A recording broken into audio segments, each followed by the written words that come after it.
Shalom para murid Kristus yang dikasihi Tuhan. Saat ini kita akan kembali bersama merenungkan satu bagian firman Tuhan yang diambil dari Markus pasalnya yang pertama ayat 37-38 dengan tema Focus on God's Purpose atau fokus pada tujuan Allah. Saudara, fokus tentu bukan istilah yang asing bagi kita. Istilah ini sering disebut di berbagai bidang. Dalam bidang pendidikan misalnya, murid perlu fokus untuk belajar. Dalam kesehatan, seseorang perlu fokus pada pola makan, pola istirahat, atau mengatur tingkat stresnya. Dalam pernikahan, pasutri perlu fokus untuk membangun komunikasi yang sehat dengan pasangan, atau dalam parenting misalnya, di mana orang tua perlu fokus pada membangun kedekatan dengan anak. Saudara, hal ini tentu dapat dipahami mengingat fokus sendiri memiliki makna apa yang menjadi penekanan atau konsentrasi, yaitu untuk mendapatkan pencapaian yang diharapkan. Fokus inilah yang akan mempengaruhi kita dalam menentukan prioritas kemudian. Dengan demikian, saudara, fokus menjadi hal yang sangat-sangat penting. Mengabaikan akan berarti membawa kita pada kehidupan yang tidak efektif, terjebak pada hal-hal yang tidak berguna, dan dapat menyeret kita pada kehidupan yang tanpa makna.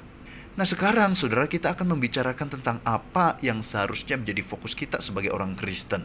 Kita akan membicarakan tema ini dengan terlebih dahulu mengamati apa yang telah diteladankan oleh Tuhan Yesus sendiri. Saudara, Markus pasal yang pertama ayat 37-38, bagian ini dilatar belakangi sebuah kondisi di mana sehari sebelumnya Yesus menjalankan pelayanan yang super padat, dan pelayanannya ini menyentuh, memulihkan banyak orang. Nah, pagi-pagi benar dikatakan ketika hari masih gelap, Yesus memutuskan untuk berdoa. Pada saat yang sama, banyak orang mencari Yesus untuk mendapatkan pemulihan dan kesembuhan. Murid-murid pun mencari Yesus dan memunculkan narasi dari Markus 1 ayat 37-38 ini yang berbunyi demikian. Waktu menemukan dia, mereka, yaitu Simon Petrus dan beberapa murid yang lain berkata, "Semua orang mencari Engkau." Jawabnya, yaitu jawab Yesus, "Marilah kita pergi ke tempat lain, ke kota-kota yang berdekatan, supaya di sana juga aku memberitakan Injil, karena untuk itu aku telah datang." Saudara, perkataan Yesus ini sangat menarik karena di dalamnya termuat sebuah pesan bahwa Yesus adalah pribadi yang memiliki fokus jelas dalam kehidupannya, yaitu memberitakan Injil, yaitu kabar baik keselamatan yang datangnya dari Allah kepada manusia berdosa. Saudara, inilah alasan dia datang ke dunia. Dan apa yang menjadi fokus ini kemudian sangat melekat dalam kehidupan dan pelayanan Yesus Kristus sendiri. Saudara, dia tidak terjebak dengan popularitas yang sebenarnya sudah dia dapatkan. Hal ini terlihat dari begitu banyak orang yang mencari-cari Yesus. Yesus, saudara, juga tidak terkecoh dengan kemudahan yang pragmatis. Jika Yesus bermaksud hanya mencari orang untuk mengikutinya, di momen ini pun dia sudah mendapatkannya. Oh iya, saudara, Yesus juga tidak terkecoh dengan bagaimana menyenangkan orang lain.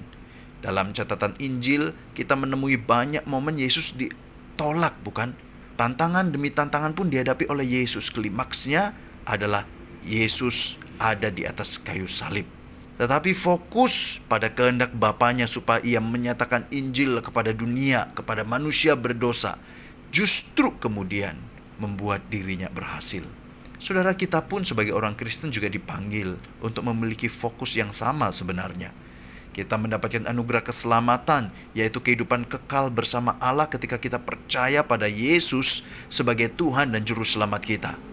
Tetapi kita masih ada di dunia ini loh. Detik ketika kita percaya Yesus, Tuhan tidak langsung mengangkat kita ke sorga. Saudara, apakah ini hanya kebetulan saja? Saya kira tidak. Tuhan punya rencana yang sudah terlebih dahulu dihidupi oleh Yesus, yaitu menyatakan Injil kepada dunia. Saudara, sudahkah kita menyadari panggilan ini? Apa yang menjadi fokus hidup kita? Apakah supaya kita hidup nyaman di dunia ini, ataukah kita menyadari bahwa kita hidup untuk menyatakan Injil, baik dalam pemberitaan atau gaya hidup kita? Saudara, mengenai fokus ini, saya menyadur apa yang dikatakan oleh Gary Thomas. Jika Anda di dalam Kristus, Anda tidak sekadar diselamatkan. Anda pun sebenarnya tergabung dalam pasukannya. Anda dipanggil untuk melakukan pekerjaan sangat penting, pekerjaan yang sangat mendesak, dan tidak ada waktu untuk disia-siakan.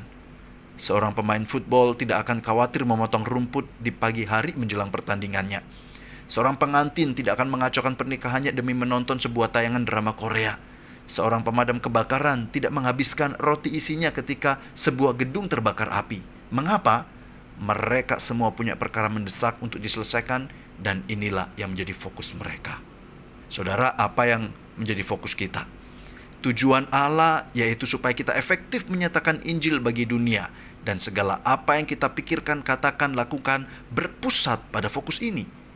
Ataukah ada tujuan pribadi yang hanya sekedar mengejar kenyamanan hidup dan memenuhi ego pribadi kita? Saudara, kiranya Tuhan menolong kita untuk menemukan dan menghidupi fokus yang bersumber dari Allah sendiri.